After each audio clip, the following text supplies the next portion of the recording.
एक छोटे से गांव में रामलाल नाम का एक बूढ़ा आदमी अपनी बेटी पायल के साथ एक छोटे से घर में रहता था। रामलाल बहुत ही गरीब था। वह जंगल से लकड़ियां काट कर लाता था और उन्हें बेचकर अपने घर का गुजारा चलता था। रामलाल बहुत ही बूढ़ा हो चुका था और उसके शरीर के अंदर इतनी भी जान नहीं बची थी कि वह लकड़ी काट सके। उसकी बेटी पायल बहुत ही सुंदर और होनहार थी। पायल घर में ही सिलाई बुनाई करके थोड़े बहुत पैसे कमा लिया करती थी, जिससे वह अपने घर के गुजारे के लिए अपने पिताजी की मदद करती थी। एक दिन रामलाल जंगल में लकड़ी काटने जा रहा होता है। तभी पायल कहती है, पिताजी, मैंने आपसे कितनी बार कहा है, अब आपके शरीर में इतनी जान नहीं कि आप लकड़ी काट सको। अब आपको आराम की जरूरत है पिताजी। आप घर पर आराम क्यों नहीं करते हो? बेटी पायल, मैं घर पर आराम कैसे कर सकता हूँ? अगर मैं ही आराम करने लगूंगा तो हमारे घर का खर्चा कैसे चलेगा? और मुझे तुम्हारी शादी भी तो करनी है और फिर उस मुखिया के पैसे भी तो देने हैं। तुम नहीं जानती पायल, मुझे हर वक्त डर लगा रहता है कि कहीं वह मुखिया पैसे लेने ना आ जाए। बेटी, वह मुखिया बहुत ही बेरहम इंसान है। अगर हमने जल्दी से जल्दी उसका पैसा नहीं चुकाया तो वह हमारे साथ कुछ भी कर सकता है। पिताजी, आप ज्यादा परेशान ना हो। भगवान जरूर कोई रास्ता निकालेंगे। और मैं भी तो सिलाई बुनाई का काम करती हूँ। आज से मैं दिन रात मेहनत करूंगी, जिससे हम उस मुखिया के पैसे दे सके। बेटी की बातों को सुनकर बूढ़े रामलाल की आंखों में आंसू आ जाते हैं। रामलाल बिना कुछ कहे जंगल की ओर लकड़ियां काटने के लिए निकल जाता है। पायल अपने पिता की आंखों में आंसू देखकर बहुत परेशान हो जाती है। शाम को जब रामलाल घर लौटता है तो पायल उसके पास बैठकर बोलती है, पिताजी, आप किसी से थोड़े पैसे उधार लेकर उस सूदखोर के पैसे क्यों नहीं दे देते? बेटी, बुरे वक्त में कोई रिश्तेदार या अपने काम नहीं देते। सारे रिश्तेदार मुंह मोड़ लेते हैं। और वैसे भी मेरे सारे रिश्तेदार खुद ही गरीब हैं। वह तो अपना गुजारा ही बड़ी मुश्किल से कर पाते हैं। ऐसे में भला मेरी मदद कैसे करेंगे? मेरा कोई दोस्त या रिश्तेदार इतना अमीर नहीं है जो मुसीबत में मेरी मदद कर सके। लेकिन पिताजी, हमें कैसे भी करके उस मुखिया के पैसे का इंतजाम करना ही होगा। वह कल अपने पैसे लेने आएगा। अगर वे पैसे नहीं मिलेंगे तो पता नहीं वह हमारे साथ कैसा सलूक करेगा। रामलाल अपनी गरीबी के कारण बहुत ही लाचार था। उसे समझ में नहीं आ रहा था कि वाह, मुखिया से अपना पीछा कैसे छुड़ाए। अगले दिन जब बूढ़ा रामलाल जंगल में लकड़ी काटने गया तो जंगल में उसे एक सिद्ध पुरुष मिलते हैं। वह सिद्ध पुरुष बूढ़े रामलाल के हाथ में कुल्हाड़ी देखकर कहता है, तुम्हारे हाथ में कुल्हाड़ी देखकर लगता है कि तुम एक लकड़हारे हो और इस समय जंगल में लकड़ी काटने जा रहे। हाँ बाबा, मैं एक लकड़हारा हूँ। बाबा, क्या तुम्हें मुझसे कोई मदद चाहिए? मुझे कोई मदद नहीं चाहिए, मगर अब तुम्हें सजा से कोई बचा नहीं सकता। या फिर हो सकता है कि राजा तुम्हें जीवन भर के लिए काल कोठरी में डलवा दे। ये तुम क्या कह रहे हो बाबा? मैंने तो ऐसा कोई काम नहीं किया जिसके लिए राजा मुझे इतनी कठोर सजा देंगे। क्या तुम नहीं जानते? राजा ने पेड़ काटने पर रोक लगाई हुई है।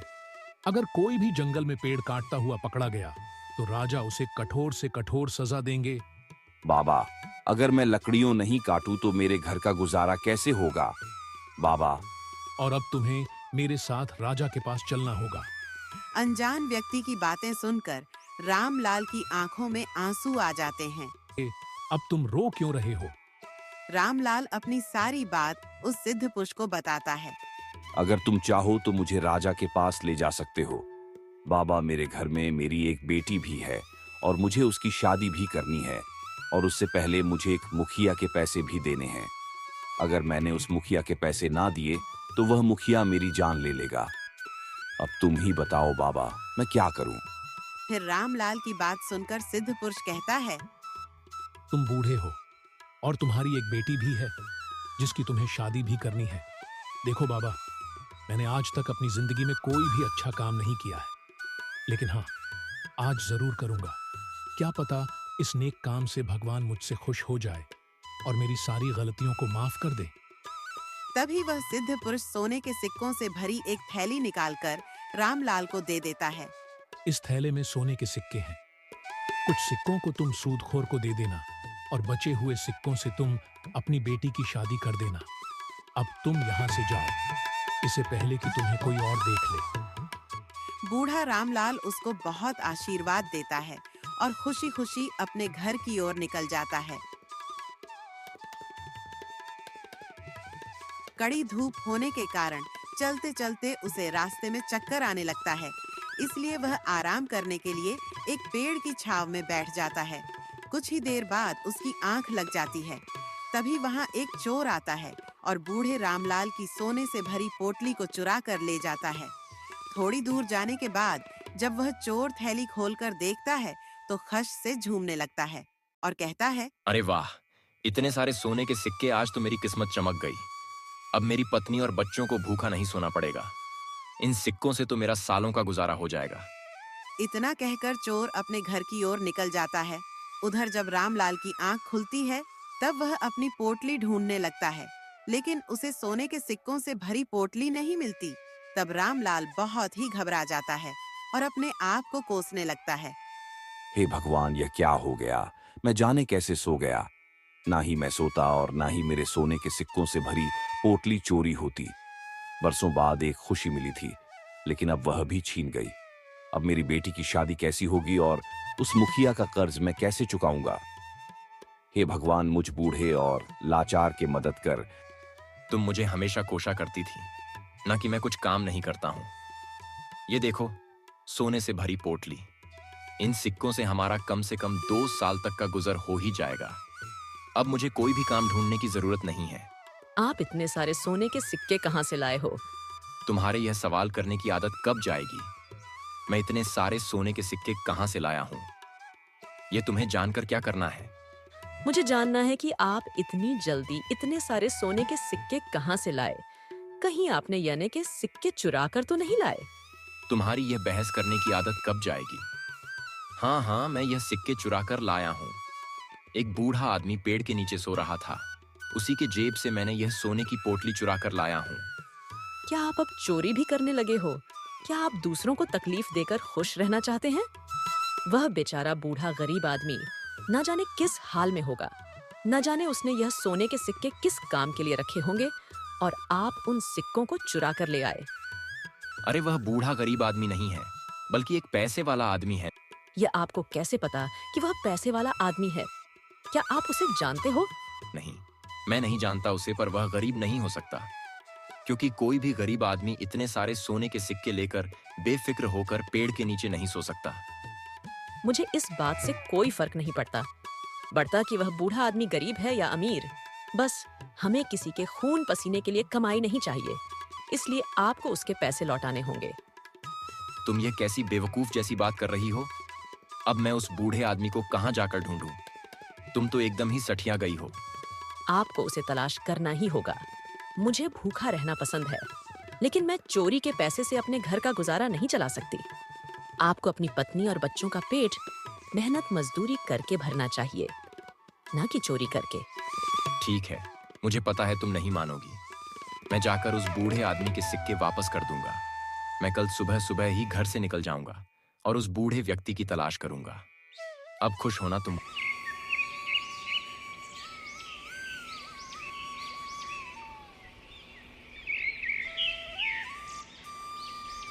वह चोर सुबह सुबह ही उस बूढ़े आदमी के सोने के सिक्के वापस करने के लिए घर से निकल जाता है। उधर बूढ़ा रामलाल दुखी होकर जब अपने घर पहुंचता है तब उसकी बेटी कहती है, पिताजी, आप इतने चुप क्यों हैं? कुछ बोलते क्यों नहीं? तब बूढ़ा रामलाल कुछ नहीं बोलता। पिताजी, मैं कब से आपका इंतजार कर रही थी। आज आपको घर आने में इतनी देर कैसे हो गई?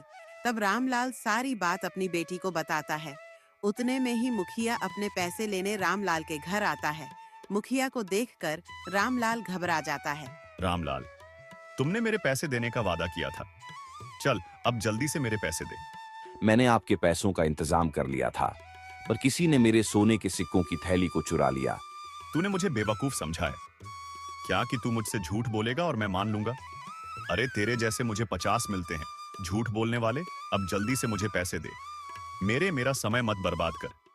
मैं झूठ नहीं बोल रहा हूँ, मेरा विश्वास करो। किसी ने मेरे सोने के सिक्कों की थैली चुरा ली। अच्छा, तो तेरे पास वो सोने के सिक्के की थैली कहाँ से आई थी? जरा मुझे भी तो पता चले कि आखिर तू बुढ़ापे में क्या करता है। रामलाल चुप रहता है। वह मुखिया की बातों का कोई जवाब नहीं देता। अब चुप क्यों है? बताता क्यों नहीं कि तेरे पास वह सोने के सिक्के की थैली कहाँ से आई थी? तुझे बुढ़ापे में झूठ बोलता शर्म नहीं आती? तू ऐसे नहीं मानेगा। तू मेरे साथ राजा के पास चल। मुखिया रामलाल और उसकी बेटी पायल को राजा के पास ले जाने लगता है। रास्ते में जब कुछ लोग मुखिया को देखते हैं तो वह खुद से बातें करते हैं।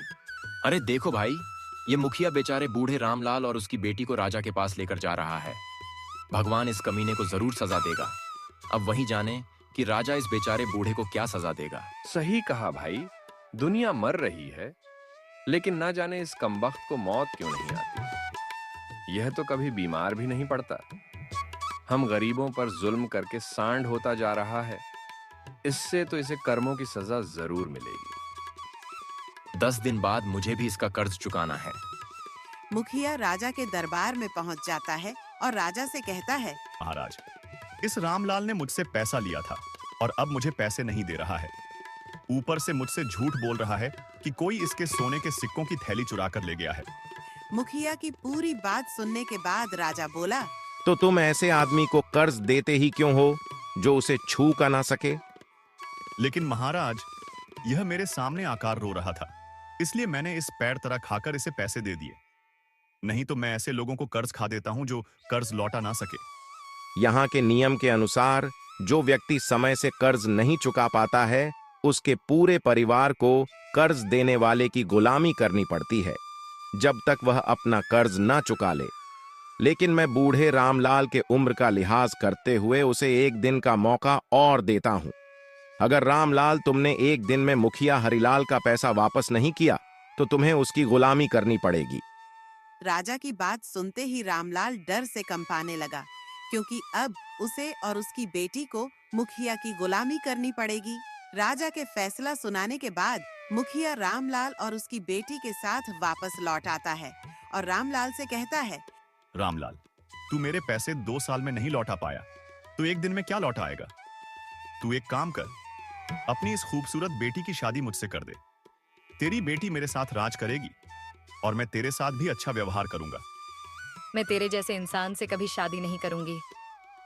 तू बेरहम है, इंसानों पर जुल्म करता है। तो ठीक है, फिर मैं भी देखता हूँ तुम लोग मेरे पैसे कैसे चुका पाते हो, और मैं तेरे बूढ़े बाप से इतना काम करवाऊंगी कि तेरी आत्मा कांप उठेगी। अब मैं चलता हूँ और एक दिन बाद आऊंगा। तभी मुखिया वहां से चला जाता है और पायल बेटी अपने पिता रामलाल से कहती है, पिताजी, हम एक दिन में इस मनहूस का कर्ज कैसे चुकाएंगे? अगर हम एक दिन में उसका कर्ज नहीं चुका पाएंगे तो वह मनहूस हम पर बहुत अत्याचार करेगा। पिताजी, मैं आपके ऊपर अत्याचार होते हुए नहीं देख सकता। इस कमीने ने बहुत लोगों को लूटा है। किसी का घर छीन लिया है तो किसी की जमीन छीन ली। पिताजी, अगर आपकी मर्जी हो तो मैं इस कमीने से शादी कर लेती हूँ, नहीं तो वह आप पर बहुत अत्याचार करेगा। नहीं बेटी, तुम उससे मुखिया से शादी मत करना। अगर हमारी किस्मत में उसकी गुलामी करनी लिखी है तो हम उससे भाग नहीं सकते। लेकिन पिताजी, वह मुखिया बहुत बेरहम है। उसे किसी पर दया नहीं आती। वह आपकी उम्र का भी लिहाज नहीं करेगा। बेटी, भगवान जरूर कोई ना कोई रास्ता निकालेंगे और जल्दी से यह कठिन समय है गुजर जाएगा। इतना कहकर रामलाल अपनी कुल्हाड़ी लेकर घर से निकल जाता है और उसी पेड़ के नीचे जाकर बैठ जाता है जहां से उसके सोने के सिक्के चोरी हुए थे। बहुत देर तक आसमान में टकटकी लगाकर देख रहा होता है और ना जाने क्या किया सोच रहा होता है। उसको कुछ समझ में नहीं आ रहा था कि वह करे तो क्या करे। इतने में वह चोर रामलाल की तलाश करते हुए उसके पास आता है। वह बूढ़े रामलाल को पेड़ के नीचे देखकर बहुत खुश होता है और वह उससे कहता है, काका, आपको देखकर मालूम होता है कि आप किसी बड़ी मुसीबत में हैं। आप मुझे बताएं क्या बात है। मुझसे जो हो पाएगा मैं आपकी मदद करूंगा। बूढ़ा रामलाल चोर के फटे और गंदे कपड़े देखकर बोला, बेटा, तुम्हारे कपड़े तुम्हारी कहानी खुद बयान कर रहे हैं। ऐसे में मैं कैसे विश्वास करूं कि तुम मेरे इस बुरे समय में मेरी मदद कर सकते हो। काका, आप मेरे कपड़ों को देखकर मेरी हालत पर मत जाइए। आप मुझे अपनी परेशानी बताएं। हो सकता है मैं आपकी कुछ मदद कर पाऊं। मैं पूरी कोशिश करूंगा कि आपके दुख को दूर कर पाऊं। बेटा 2 साल पहले मैंने एक मुखिया से कर्ज लिया था, लेकिन मैं अभी तक उसका कर्ज नहीं चुका पाया। अगर कल तक मैंने उसका कर्ज नहीं चुकाया तो मुझे और मेरी बेटी को उसकी गुलामी करनी पड़ेगी। एक नेक दिल इंसान ने मुझे कुछ सोने के सिक्के दिए। मैंने सोचा था उनसे मैं अपनी बेटी की शादी करूंगा और मुखिया के भी पैसे चुका दूंगा, लेकिन किसी ने उन्हें को चुरा लिया। काका, कहीं यह आपके सोने की थैली तो नहीं? तुम्हारे पास ये सोने के सिक्के की थैली कहां से आई? इसे तो कोई चुरा कर ले गया था। दरअसल मैं एक गरीब आदमी हूँ। मेरे घर में बीवी बच्चे भूखे थे। मैं काम की तलाश में निकला था, पर किसी ने मुझे काम नहीं दिया। मुझे आप एक पेड़ के नीचे सोते हुए मिले और मैंने आपके पास ये पोटली देखी, तो मैंने आपके सोने की थैली चुरा ली, जिससे मेरे घर का गुजारा हो सके और मेरे बीवी बच्चों को भूखा ना रहना पड़े। लेकिन मेरी पत्नी ने मुझसे कहा कि मुझे भूखा मरना नापसंद है, लेकिन चोरी के सिक्कों से अपने घर का गुजारा नहीं कर सकती। हो सके तो कृपया मुझे माफ कर दीजिएगा। मेरी वजह से आपको इतनी परेशानी का सामना करना पड़ा।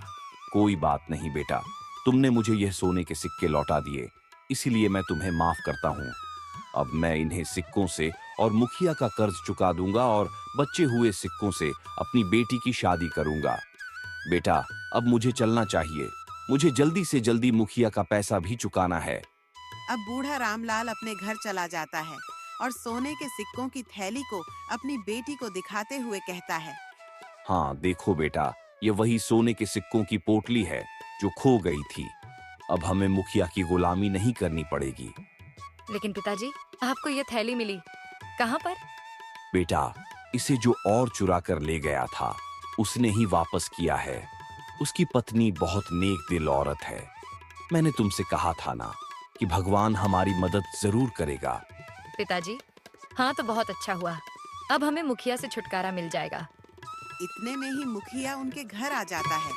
रामलाल, चल मुझे मेरे पैसे वापस कर दे। अभी भी मौका है। तू अपनी बेटी को मेरे हवाले कर दे। तेरी बच्ची खुशी जिंदगी आराम से कटेगी। तुम्हारा क्या ख्याल है मेरे सपनों की रानी?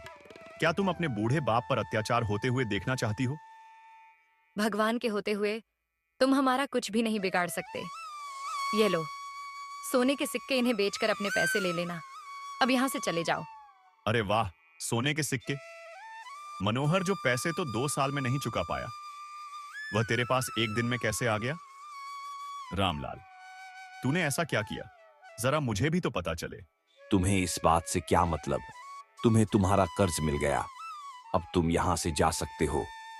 रामलाल की बातें ने सुनकर मुखिया वहाँ से गुस्से में तमतमाकर वहाँ से चला जाता। इसके बाद बूढ़ा रामलाल और उसकी बेटी खुशी खुशी अपनी जिंदगी बिताने लगे।